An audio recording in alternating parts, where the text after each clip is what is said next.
existe só inteligência emocional. Olha que interessante. E nós também precisamos ampliar um pouco mais o nosso olhar sobre nós mesmos. Então, eu trouxe para vocês o conceito da teoria das inteligências múltiplas. O Howard Gardner era um psicólogo e ele desenvolveu essa teoria quando ele identificou, conseguiu colocar, né, nos estudos dele, as populações dentro de 8 tipos de inteligência. Nessa época foi eu não tenho a data aqui, gente, me perdoem, foi uma falha, mas eu não tenho a data dessa teoria, mas não é muito antiga, não, acho que deve ter uns 20 anos.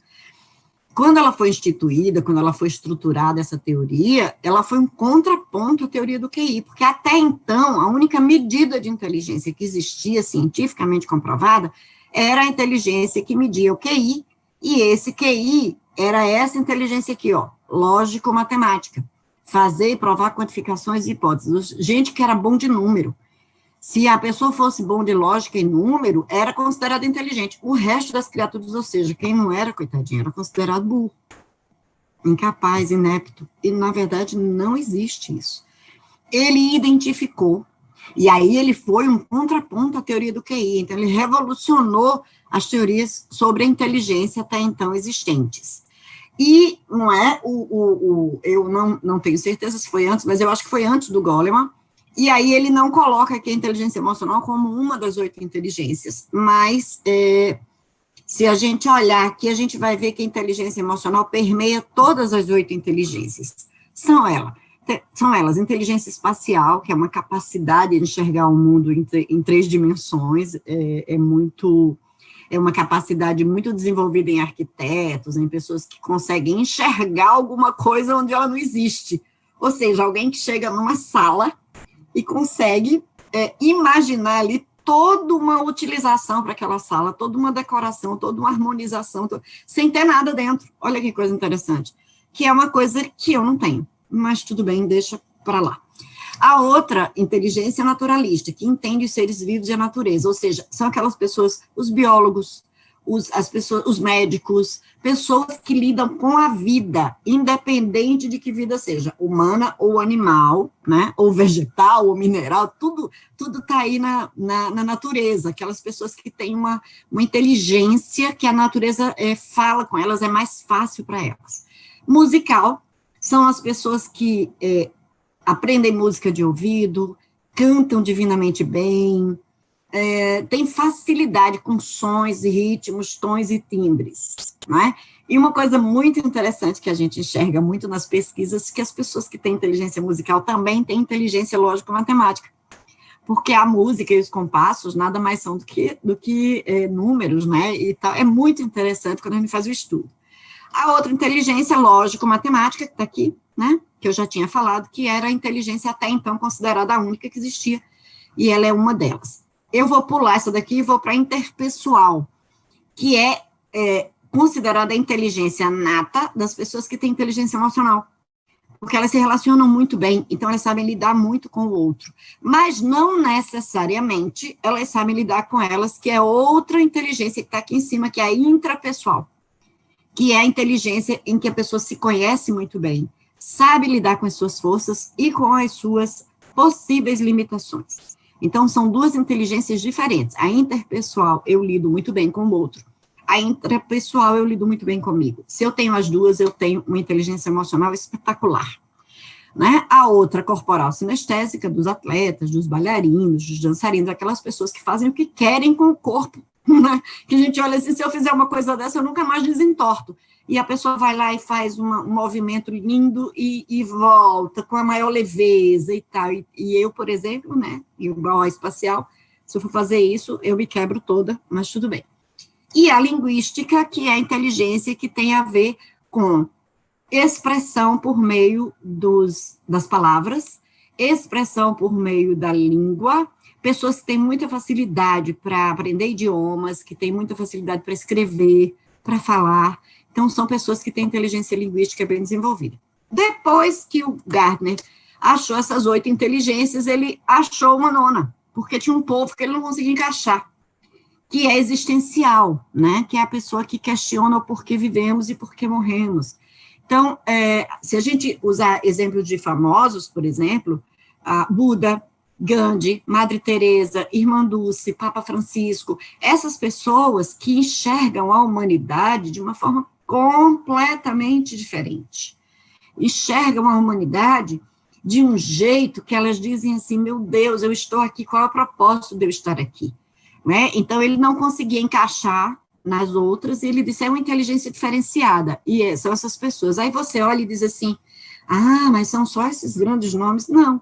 De repente, aquela pessoa que nessa pandemia recebeu lá a ajuda lá do governo, o valor que eu não lembro agora o valor exato, e ela tirou parte desse dinheiro para ajudar alguém que precisava mais do que ela teve inteligência existencial, ela exercitou a inteligência existencial, ou seja, ela pensou no outro primeiro, ela pensou no outro como parte do todo, ela pensou que se o outro está passando fome, ela não pode ser feliz.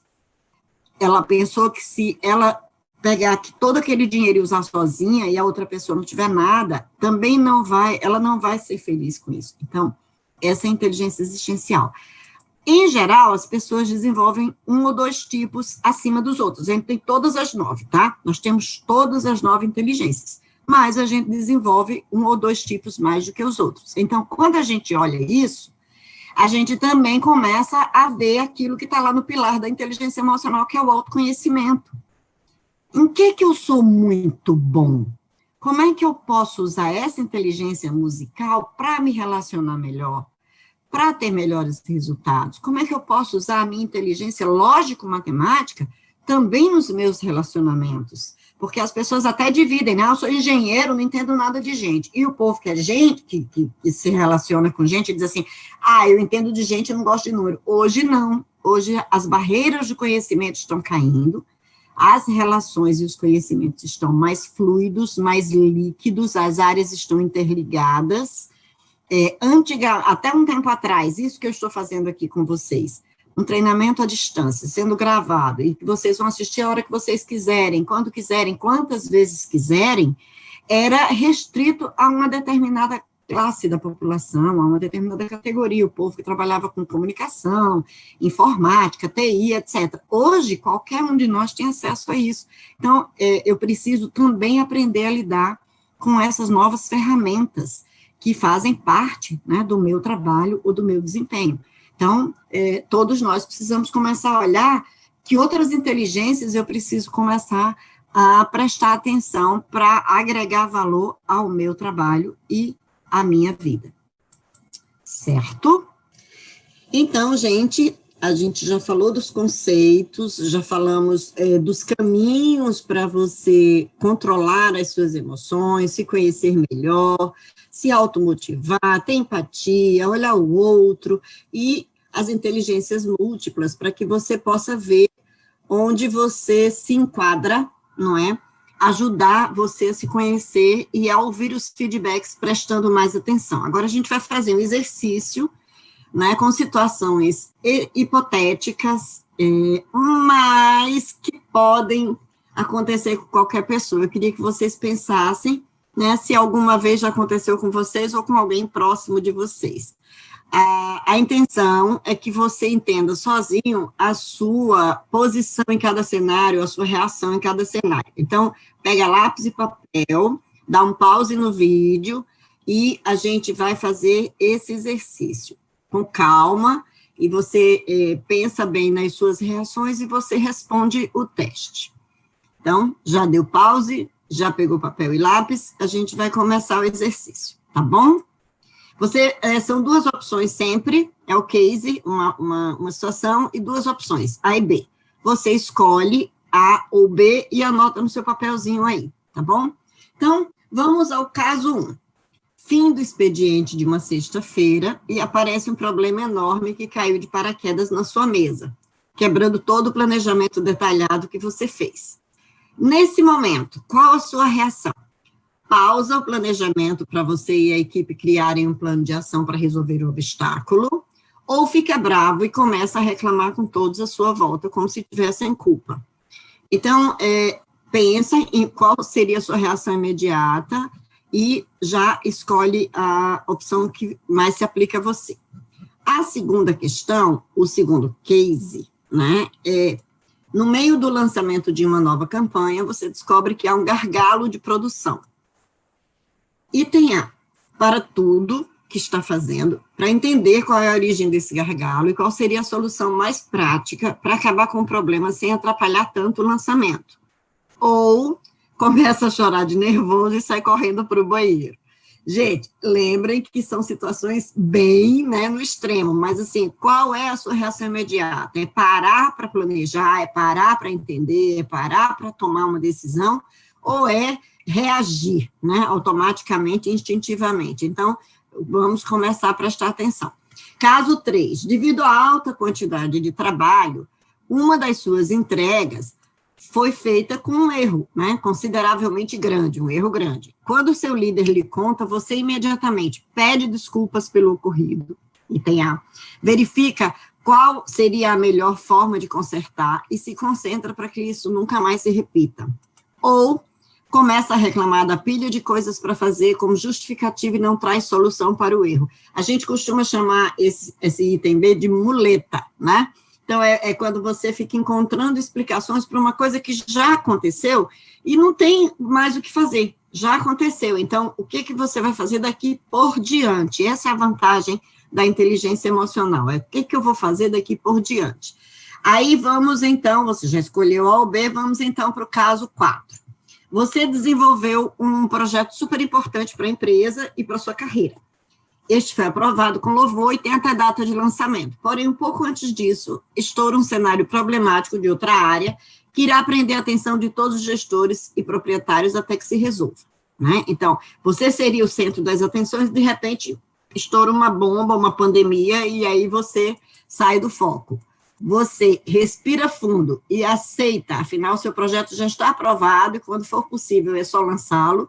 Enquanto isso, verifica se pode ajudar na resolução da situação, né, e se pode resolver, reajustar seu projeto, dar um melhor acabamento do seu projeto, ou vai procurar qual é o colaborador ou a equipe de outra área para falar poucas e boas, pois o mundo gira em torno do seu umbigo.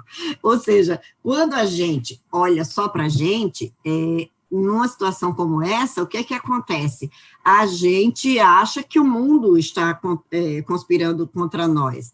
E aí a gente tem que começar a prestar atenção nos nossos padrões de comportamento. Eles definem como a gente é visto e como a gente é entendido, respeitado ou desrespeitado nos ambientes em que a gente vive. Caso 5. Infelizmente, a empresa em que você trabalha está passando por dificuldades financeiras e precisa fazer uma redução no quadro de funcionários. Você será um deles. Nesse momento, sua atitude no mesmo dia, você faz um planejamento de como ter dinheiro por alguns meses e já começa a procurar por vagas em sites de empregos e com colegas da profissão. Ou faz uma crítica nada construtiva para o seu gestor com direito a xingamentos e revolta. É claro, de novo, né, que a gente tem que olhar como é que... eu não xingaria, né? Alguém pode dizer, não, eu faria uma crítica, mas não xingaria. Mas vê bem, se cabe você criticar agora uma situação que não está mais sob seu controle. Não é? Você já sabe que a empresa está em dificuldade financeira, se você não tem outra solução, é melhor procurar um outro lugar para trabalhar.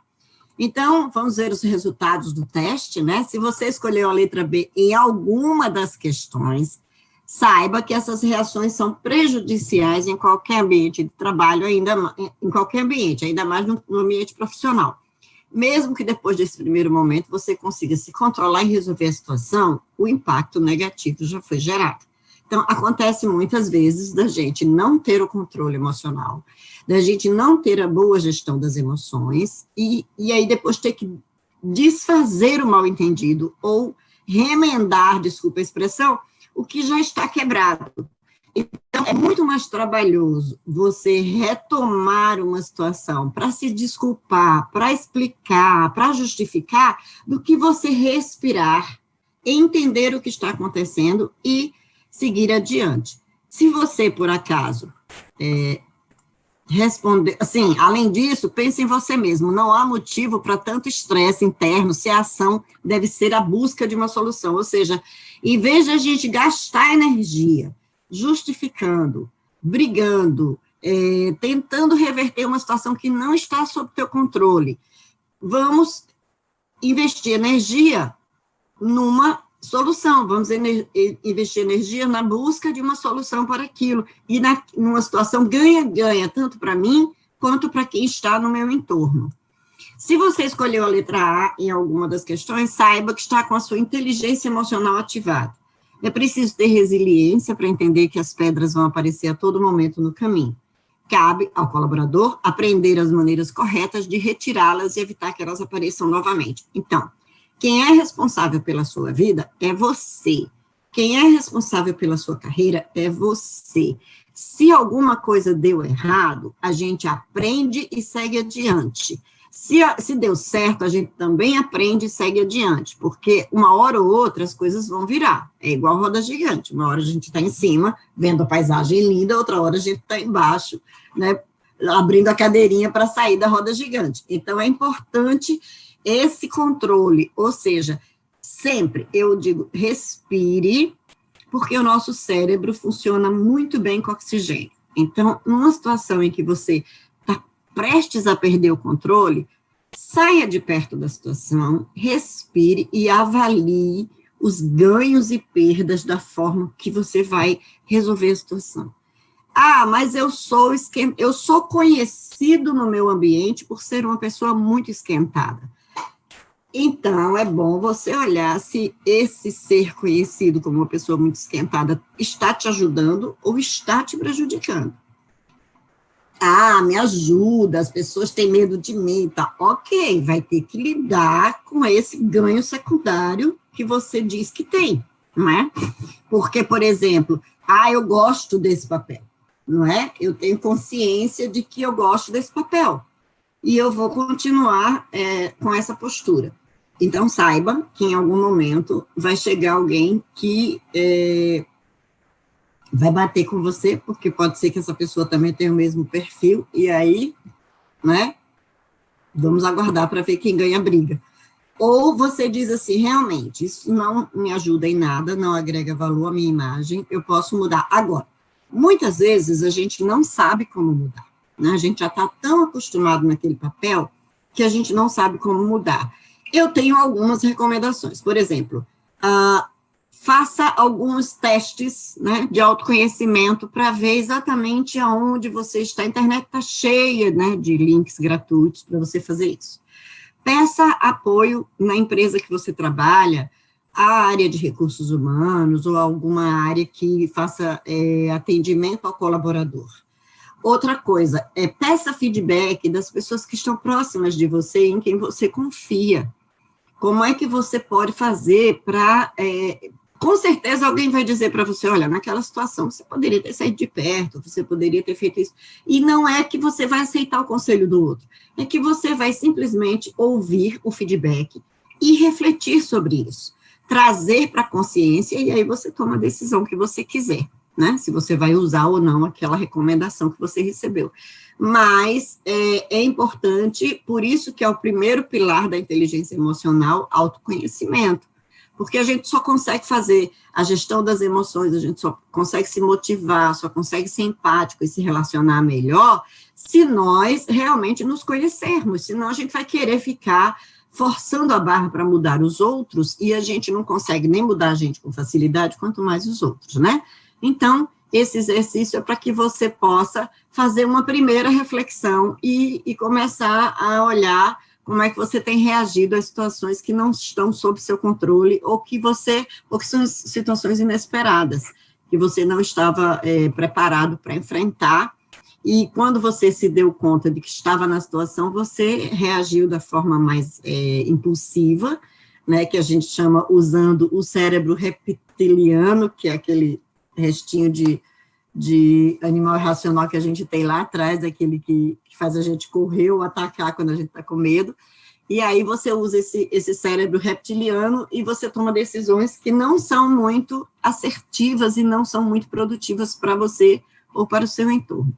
Então, esse exercício serve para isso. É claro que é um exercício muito simples, mas é um exercício que já pode acender uma luzinha amarela aí na sua cabeça para você começar a se a avaliar melhor e a compreender o seu comportamento. Isto dito, né, eu tenho uma informação para você, 60% das organizações com quadro de pessoal emocionalmente inteligente conseguem um resultado 20% superior ao resto de diversos fatores de negócio, em diversos fatores de negócio, tais como produtividade, satisfação do trabalhador, cota de mercado ou share de mercado, ou atendimento ao cliente, ou seja, empresas com equipes emocionalmente inteligentes, elas naturalmente, claramente, são mais produtivas. E se a empresa é mais produtiva, é um resultado de que a equipe está sendo mais produtiva. Portanto, quanto mais emocionalmente inteligente eu sou, melhor eu produzo, melhor a minha empresa produz e melhor eu sou visto, tanto dentro da empresa como pelo meu cliente, como pelo meu concorrente, como pelo mercado. Isso é importante.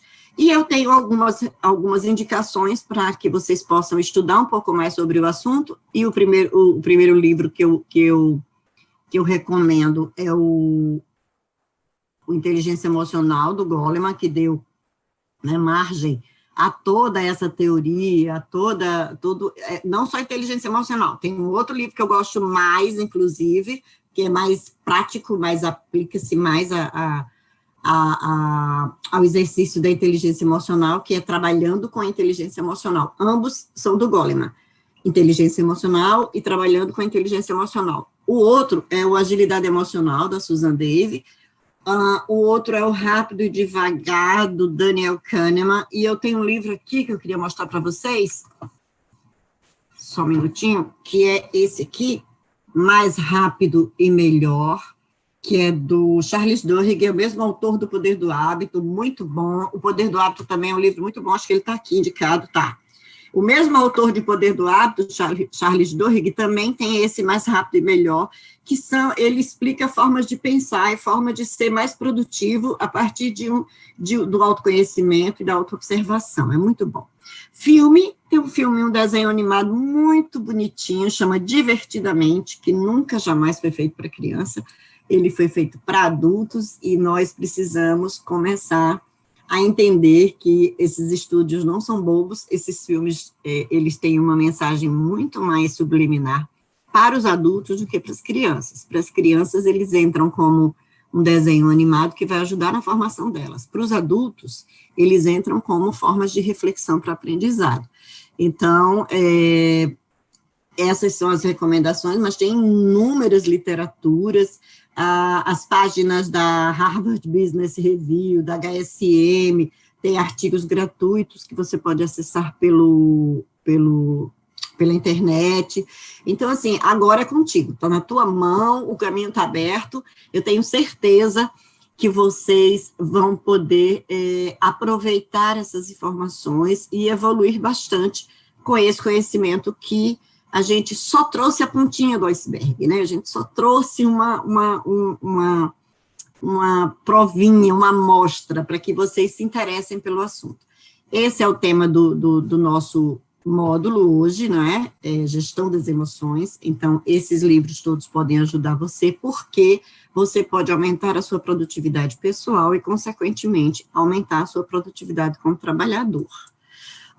Falem comigo, né? Eu sou Leusa Medeiros nas redes sociais e no YouTube, tem vídeos lá que vocês também podem assistir e ver e aproveitar para o aprendizado de vocês. Tem aqui o meu telefone em Manaus e o meu e-mail que vocês podem utilizar.